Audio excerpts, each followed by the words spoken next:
Rabbil Alamin. Wassalatu wassalamu ala ashrafil anbiya wal mursalin Sayyidina Muhammadin wa ala alihi wa sahbihi ajma'in. Qala rabbi shrah li sadri wa yassir li amri wahlul 'uqdatam min lisani yafqahu qawli. Subhanaka la ilma lana illa ma 'allamtana innaka antal alimul hakim. Wala haula wala quwwata illa billahil aliyyil azim. Nawaitu ta'allu wa ta'lim wa tadhakkura wa tazkira wa nafa'a wal intifa' wal ifadah wal istifadah wal hasa 'ala tamassuki bi kitabillah wa sunnati rasulih wa du'a ilal huda wa dalalata 'anil khair ibtigha'a wajhillah wa qurbihi wa sawabihi subhanahu wa ta'ala. Allahumma inni as'aluka ilman ladunni wa mashraba safihani ya wahabu ya ghani. Qala al-muallif rahimahullahu ta'ala wa nafa'ana bihi wa bi'ulumihi fid dharain amin. Rabbi yassir wa la tu'assir wa tammim bil khair wa la hawla wa la quwwata illa billahil aliyyil azim. Amma ba'du, assalamu alaikum warahmatullahi wabarakatuh.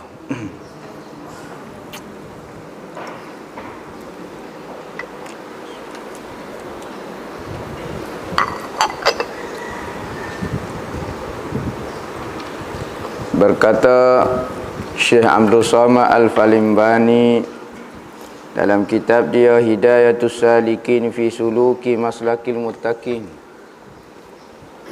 sehinggalah perkataan dia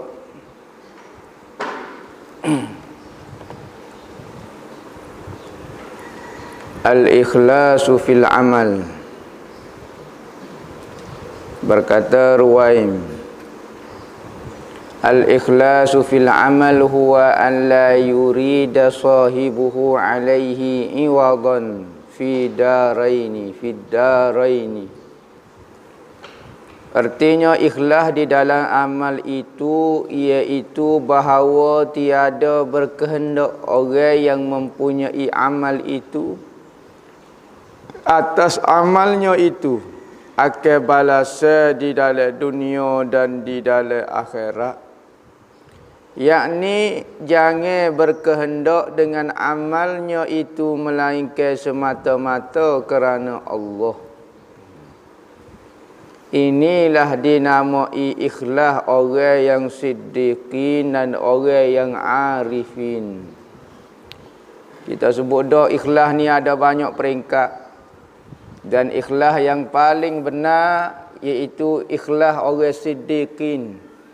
Orang yang jujur dengan Allah, segala perbuatan dia betul-betul jujur dengan Allah. Apa yang ia buat semua kerana Allah Ta'ala. Amal ibadat wala yusyrik bi ibadati rabbih ahada. Dia tidak pernah mensyirikkan ketika melakukan ibadat dengan suatu pun kepada Allah. Yakni semata-mata kerana Allah, tidak ada makna lain. Ni ikhlas orang siddiqin dan orang yang kenal Allah.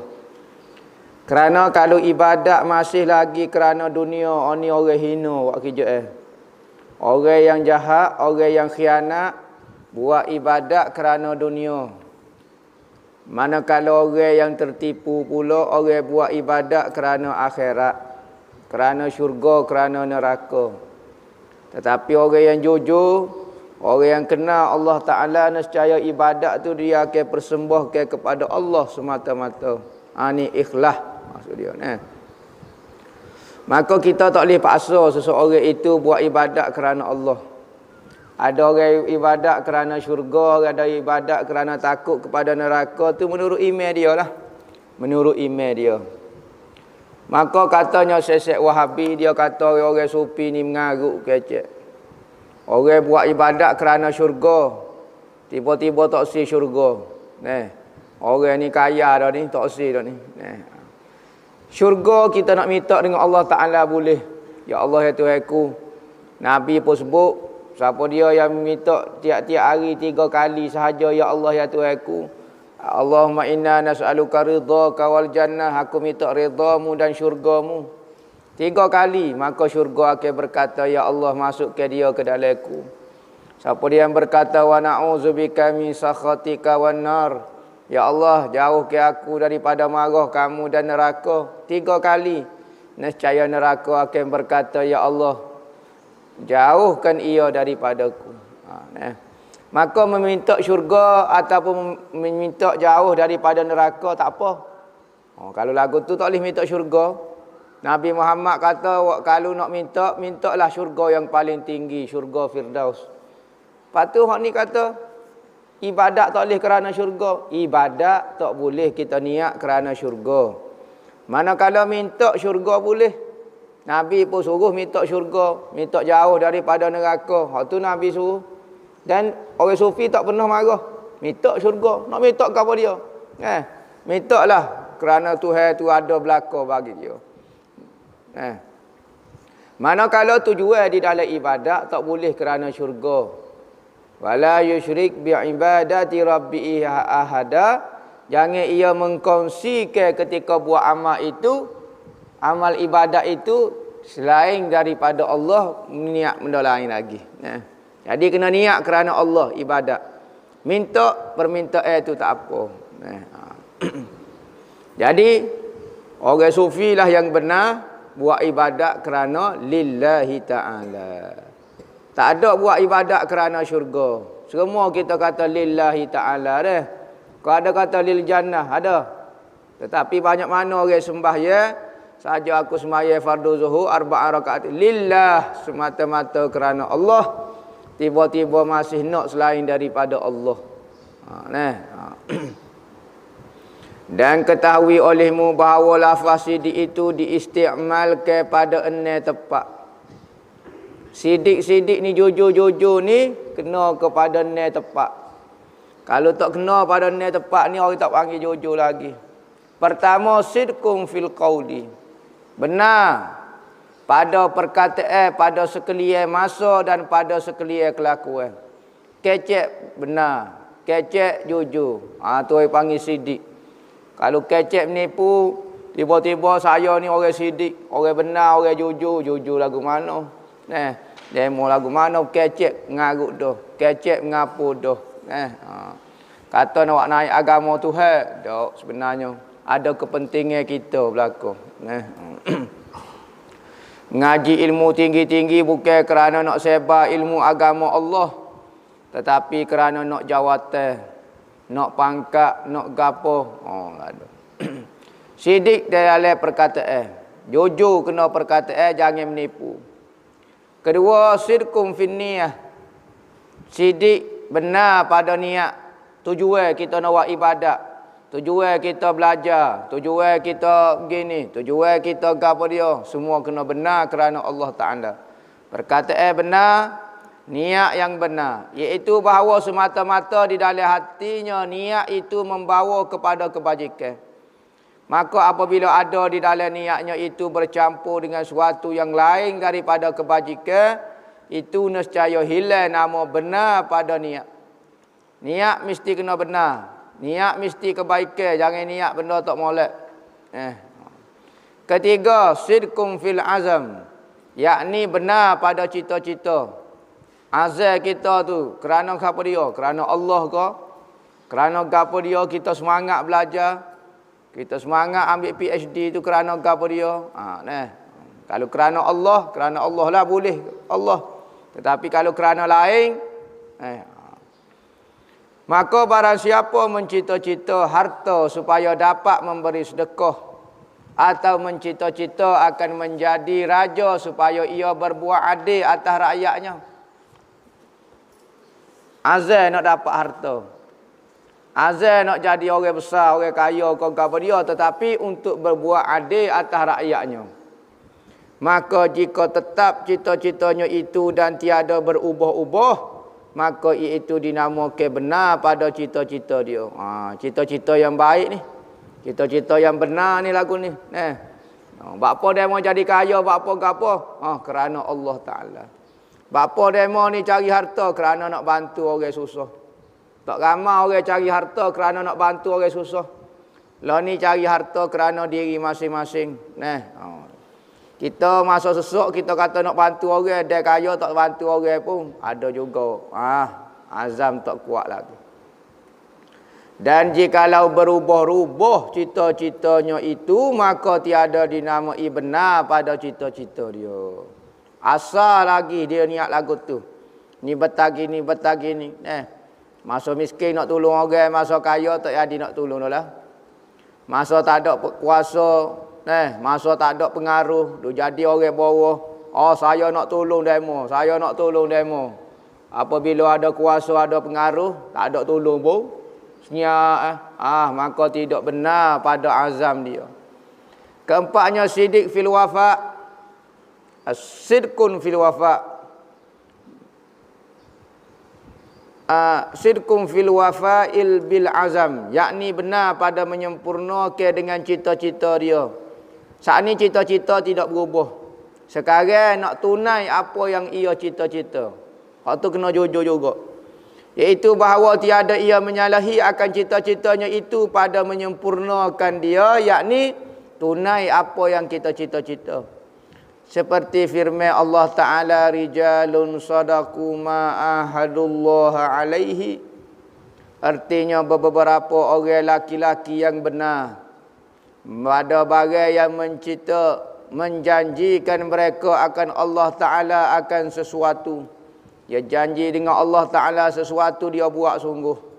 Sebagaimana sahabat dulu, kata nak suruh jiwa raga kepada Nabi.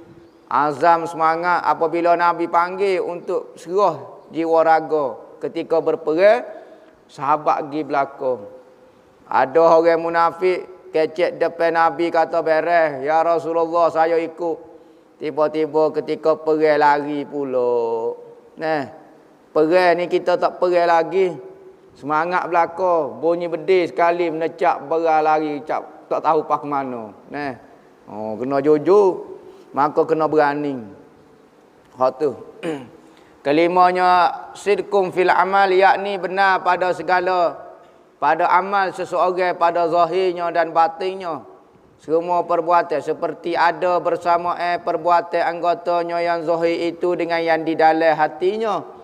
Maka orang ini dipanggil perbuatan dia tu benar. Maka jika tiada bersama zahirnya dan batinnya, maka iaitu riak namanya. Pala duduk sembah Allah Ta'ala, pala duduk rokok pada Allah Ta'ala, hati tubuh duduk sujud kepada Tuhan. Nampak macam nak Allah Ta'ala tetapi masih lagi nak kepada sesuatu selain daripada Allah, maka ni dipanggil riak. Iaitu buat ibadat ada niat nak tunjuk kepada selain daripada Allah. Biarlah nak tunjuk kepada siapa-siapa dia pun, maka hak ni dipanggil riak, menunjuk-nunjuk. Keenamnya, sidqum fil maqamat, yakni benar pada segala makam. Makam ni peringkat. Makam dipanggil peringkat kita dengan Tuhan. Ada orang tahap ni peringkat dia dengan Tuhan. Ada orang peringkat ni dengan Tuhan. Tak boleh buat-buat dah. Makam ni bukan boleh kita pergi ambil di universiti. Ambil di universiti boleh dapat makam ikhlas. Tak boleh. Ngaji PhD nak suruh dapat takwa. Tak boleh. Makam-makam ini orang biasa, orang kampung pun boleh. Sebab apa? Makam ini pemberian Allah Ta'ala, bukan pemberian makhluk. Maka hak ni siapa peringkat ni, hak ni siapa peringkat ni, tu makam di sisi Tuhan. Dan murad dengan makam itu amal yang batin seperti khauf, takut kepada Tuhan. Tak boleh buat-buat ni takut kepada Tuhan.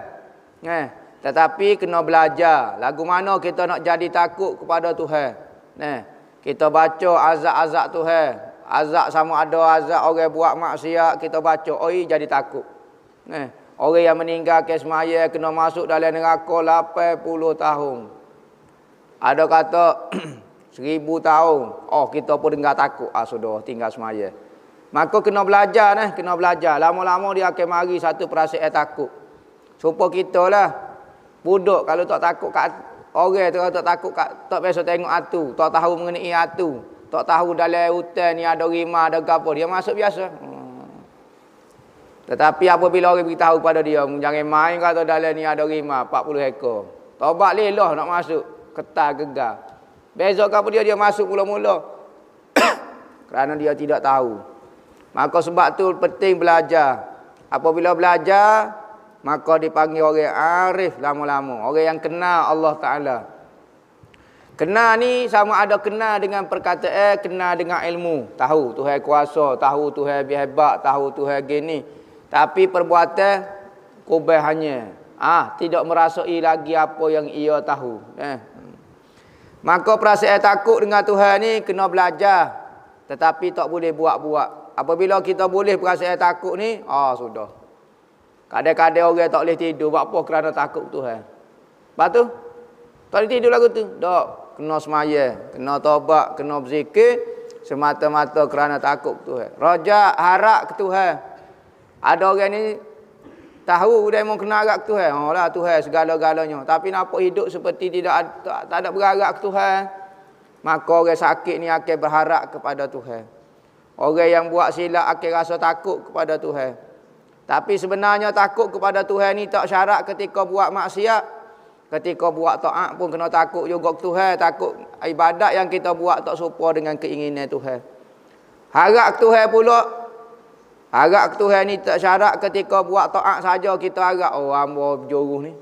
Harap sudah. Boleh masuk surga. Jangan kata. Orang maksiat pun kena harap ke Tuhan. Maka sifat khauf dengan rojak ni kena ada semacam kita. Dalam semua keadaan kita, sama ada keadaan maksiat ataupun keadaan taat, kena ada. Dan rida. Reda, suka berlaku apa yang Allah Ta'ala buat kepada kita. Dan tawakal, serah segala urusan kita. Sekalipun kita nampak kita mentadbir, kita mengaji, kita belajar, kita berusaha cari nafkah, kita berapa, tapi kita tawakal kepada Allah. Apa maksud tawakal? Serah segala apa yang kita buat, apa yang kita usaha, berjaya atau tidak berjaya, serah kepada Allah. Sekalipun ni perbuatan kita ni pun kita serah dah. Misalnya kita nak pandai, nak jadi tok guru, nak jadi orang alim, nak jadi orang kenal Allah Ta'ala, maka kita berusaha dengan belajar. Usaha tu kena ada, tetapi hati tu menyerahkan segalanya kepada Allah. Serahlah kepada Allah, sama ada ketika hasil dia ataupun ketika kita berusaha ni kita serah awal-awal lagi. Hati serah kepada Tuhan kerana kita tak mampu buat kita jadi pandai, kita berjaya, kita gapo, tawakal. Dan lainnya daripada segala amal yang batin yang tersebut di dalam bab yang kelima ini, semua sifat-sifat tu. Seperti ia mengetahui makna khauf dan makna rajak dan lainnya itu, serta dirasanya sekalian itu. Dia rasa rasa takut, rasa harap ke Tuhan, yakni telah jadi segala sifat demikian itu akan tabiatnya. Lagu mana nak buat jadi tabiat? Kena ulai-ulai semacam, maka jadi tabiat. Nampak? Bukan buat tabiat, lain tabiat. Buat apa buat tabiat lagu ni? Tabiat ni jadi darah daging dia dah. Orang dulu kalau belajar satu sifat, dia belajar setahun. Belajar bab sabar. Setahun dia belajar bab sabar. Apabila belajar bab sabar tu, maka dia rasa dia sabar dah tu setahun. Maka pergi jumpa tok guru dia. Pergi jumpa orang kampung biasa. Dia kata lagu mana hamba ni boleh dipanggil orang sabar ke? Hamba ni dapat makan sabar dah ke? Maka pak cik tu kata, tak boleh lagi. Tak boleh lagi ngaji setahun dah ni bab sabar ni. Tak boleh panggil sabar lagi. Tak boleh lagi. Pak cik, pak cik tu pun dia buka kain pelekat dia. Tengok perut dia cabut. Perut dia cabut daripada perut dia. Pak cik lama mana dah? 30 tahun dah duduk lagu ni. Kawan ni nak dapat makan sabar. Mak cik ni dia buka kain dia ni, orang perut dia tubik ni. Nyakit. Lama mana dah sakit ni? 30 tahun. Pak cik sabar. Pak cik pun tak panggil orang sabar lagi. Tak boleh sabar lagi 30 tahun. Tak pernah mengadu kepada orang. Tak pernah mengadu kepada orang. Buku dalam kain dia. Senyap waktu lelak tak sakit. Kawan tu nak ngaji setahun bak sabar, nak jadi sabar koya. Nama pula sabirin. Nama sabir pula. Tak ada apa dah. Bukan nama ni, makam. Dia tak boleh buat-buat sabar ni. Mula-mula kita kena belajar. Dulu. Apa yang berlaku, pujuk hati kita. Ya Allah, ya Tuhanku, hati aku ni rasa tak sedap dah. Sudah. Kena pujuk juga. Maka dipanggil sabar. Atas pada sabar dipanggil redha. Redha ni Allah tinggi sangat dah. Kita kecek boleh merasai itu payah. Lebih-lebih lagi kita masa ni sedap sabar. Masa ni redanya dengan Tuhan. Cuma sakit sekali. Tahu lah. Lagu mana? Redha ni, orang makam redha ni sama ada sakit kau tak sakit, tetap hati dia lagu tu. Masa duduk lega lagu ni, redanya Tuhan. Sebab tu payah sifat sabar ni, sifat-sifat mahmudah ni kena belajar. Sekali pun kita nampak mudah ya. Kecek mudah, sabar-sabar. Tapi Nabi lalu satu kubur, tengok orang perempuan duduk menangis di kubur anak dia baru meninggal. Wah, jerit. Maka Rasulullah pergi ke belakang, Rasulullah kata, sabarlah wahai perempuan. Itina tu boleh-boleh tutup muka duduk jerit. Wah, dia kata, mu kata belakang sabar. Tak kena ke demo. Kalau kena ke demo, pasal jerit supaya hamba juga. Maka Rasulullah dengar lagu tu, Rasulullah pun jalan. Tak tegur. Jauh Rasulullah tu, maka sahabat cuit, perempuan, mu tahu kau dak siapa dia tegur mu saat ni? Tahu. Gapo dia hamba dak tengah berjerit. Dia kata Rasulullah suruh mu sabar saat ni. Rasulullah suruh hamba sabar. Dia pun lari kita mu Rasulullah, ya Rasulullah hamba sabar. Mu suruh hamba sabar ni? Hamba sabar, hamba sabar. Katanya Rasulullah, as-sabru fi sadamatil ula. Sabar-sabar ni ketika mula-mula tempuh musibah tu. Mula-mula berlaku kita ni sabar. Ni jerit 14 jam dah baru nak sabar. Tu panggil pelepah angin dah. Habis dah 14 jam dah jerit selok. Wah, goling apa 3 hari dah duk jerit. Lepas tu hari keempat, sabar. Tak jerit dah. Habis air mata dah. Jadi mula-mula tu tu panggil sabar nah. Sabar ni kita nak benda sebaliknya, tetapi kita dapat hasil sebaliknya. Kita nak sihat, tetapi Allah Ta'ala wi kita sakit. Kita nak anak kita sihat, nak anak kita molek, tiba-tiba Allah Ta'ala wi anak kita sakit ataupun mati. Sudah. Maka apabila berlaku lagu tu kena nak kata lagu mana nah. Hak tu dipanggil sabar. Kalau redha, Tuhan mati. Mati beres. Tak marah langsung ke Tuhan. Anak kita mati, mak kita mati, ayah kita mati, orang rumah kita mati contohnya. Maka tak ada perasaan langsung. Mati. Allah, Tuhan ambil dolah barang amanah dia kepada hamba. Hamba tak ada rasa gapo-gapo. Terima kasih ya Allah ya Tuhanku. Beri masa kepada hamba jaga amanahmu. Habis dah lah. Hamba nak jaga dah. Tapi kalau orang tak boleh nak sabar, tak boleh nak redha, payah benda-benda lagu ni. Dia tak boleh nak buat-buat ni kena belajar. Kena belajar. Faslun sabi' fi tawakkul, fasa yang ketujuh pada menyatakan tawakal. Tinggi belakang ni. Innallaha yuhibbul mutawakkilin. Tuhan suka kepada orang tawakal.